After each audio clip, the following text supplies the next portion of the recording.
Fala, futuros aviadores da Força Aérea Brasileira. Professor Carlinhos, da Matcar Vídeos Matemáticos. Estamos aqui para a 13ª aula da playlist rumo a EPICAR. Nesta aula, eu faço a correção da questão número 23, que ocorreu na prova A de 2024. Beleza, galera? Uma coisa importante, antes de nós iniciarmos aí a nossa videoaula, eu sempre peço para vocês, galera, que dê um like aí no nosso vídeo para ajudar aqui no crescimento do canal do Tio Carlinhos, beleza? Tá? Então, como dizia minha querida mamãe, chegou a hora da onça beber água. Vem comigo! Bem, galera, vamos lá. Aula 13, a correção da questão 23. Considere todos os números maiores que 10.000 e menores que 360.000, que são múltiplos de 2, 3 e 5. Essa palavra e, tá? 2, 3 e 5 quer dizer que ele tem que ser simultaneamente múltiplo desses três números. E são quadrados perfeitos. O que é um quadrado perfeito? Um número ele é considerado um quadrado perfeito, tá? Quando ele tem a raiz quadrada um valor exato. Tá? Tem como raiz quadrada um valor inteiro. Aí pede a quantidade de números com essas características, tá? Então, a primeira coisa, esse meu x, esse meu número, tá? Vou chamar ele aqui de x, ele vai ter que ser maior que 10.000 e menor que 360.000. Tudo bem? Tá? Porque é o que está dizendo aqui logo no início, olha lá, maior que 10.000 e menor que 360.000. Depois, ele vai ter que ser múltiplo de 2, 3 e 5 simultaneamente. Então, este número tem que ser o mínimo múltiplo comum desses três números, de 2, 3 e 5. Ele tem que fazer parte do mínimo múltiplo comum desses três números. Ou seja, né? Este número vai ter que ser divisível por 2, por 3 e por 5 simultaneamente. Ó. Então, o MMC, a hora que eu for calcular aqui o mínimo múltiplo comum de 2, 3 e 5, como eles são primos entre si, o MMC é o produto dos três. Então, este número vai ter que ser múltiplo de 30. Tá? Ele vai ter que fazer parte dos múltiplos de 30. Tá? Vai ter que fazer parte dos múltiplos de 30. Não são 30 múltiplos. Vai ter que fazer parte dos múltiplos de 30. Tudo bem? Agora, como ele tem que ser um quadrado perfeito, ele tem que ter uma raiz exata.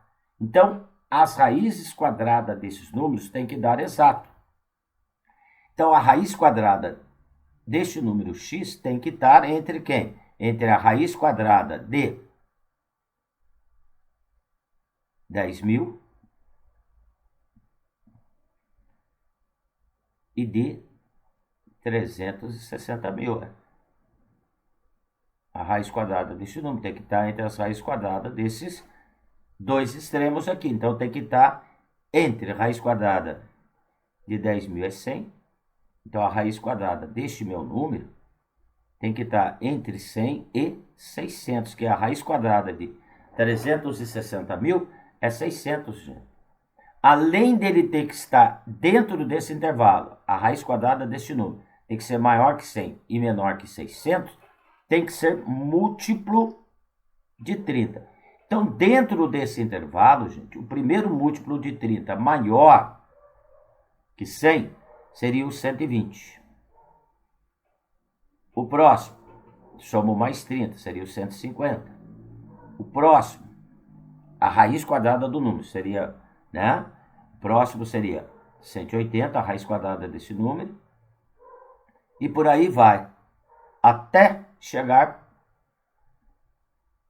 no número menor que 600. Ou seja, a raiz quadrada deste número teria que ser menor que 600 e múltiplo de 30. Bem, o último aqui seria o 570. Por que o 570? Olha, o 600 é múltiplo de 30. Como é menor, eu tiro 30, eu tenho o último. Então, observa que aqui eu tenho uma progressão, né?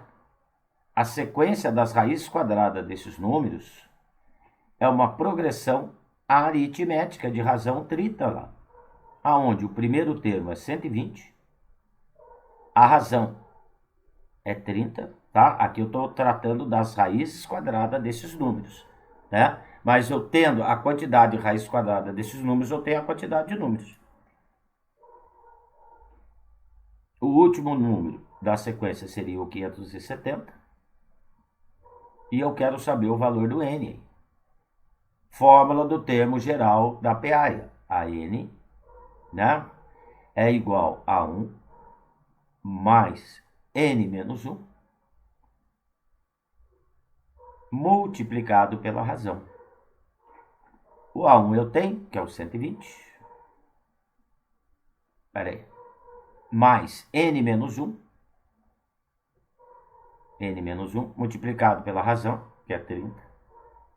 Isso vai me dar o AN, que é igual a quanto? 570, galera. Passo o 120 subtraindo. N menos 1 vezes 30. Passando o 120 subtraindo 570 lá, tá? Eu vou ter aqui 450. O 30 está multiplicando, passa dividindo. Então, vai ficar N menos 1. 450 dividido por 30 dá 15. N menos 1 igual a 15. O menos 1 está subtraindo. N igual a 16. Então, eu vou ter 16 números com as características aí do nosso problema. Então, está falando que a quantidade desses números, ó, quantidade, que são 16, aí vem o item A. É um quadrado perfeito? Sim, ó, que a raiz quadrada de 16 é 4, dá um valor exato, já matei, que é a letra A. Então, tá aí, ó, tá? É divisível por 10, então a B já não encaixaria. Múltiplo de 3 não é. Primo também não é, tá? Então, tá aí a resposta. Então, foi um exercício, né, que envolveu aí um intervalo, a definição do que é um número quadrado perfeito, ou seja, aquele número que tem a raiz quadrada exata, tá? E também que ele fosse múltiplo de 3 números, né? Então, um número, para ser múltiplo simultaneamente de 3 números, ele tem que fazer parte do mínimo múltiplo comum desses 3 números. Tudo bem, galera? Então, tá aí, ó. Dúvida na resolução desse exercício, por favor, deixe nos comentários, que eu terei o maior prazer em atendê-los, tá, galera? E não se esqueça, gente, é importante aí que você dê um like aqui no nosso vídeo, não custa nada, tá? Para ajudar aqui no crescimento do canal do Tio Carlinhos, beleza? Tá? Então, olha, dúvidas, deixa nos comentários. E se inscreva para ter notificações de novas aulas, beleza? Logo, logo, aula 14, onde eu estarei corrigindo, tá? Estarei corrigindo a questão 24 dessa prova. Galerinha, um abraço com carinho do professor Carlinhos. Fui!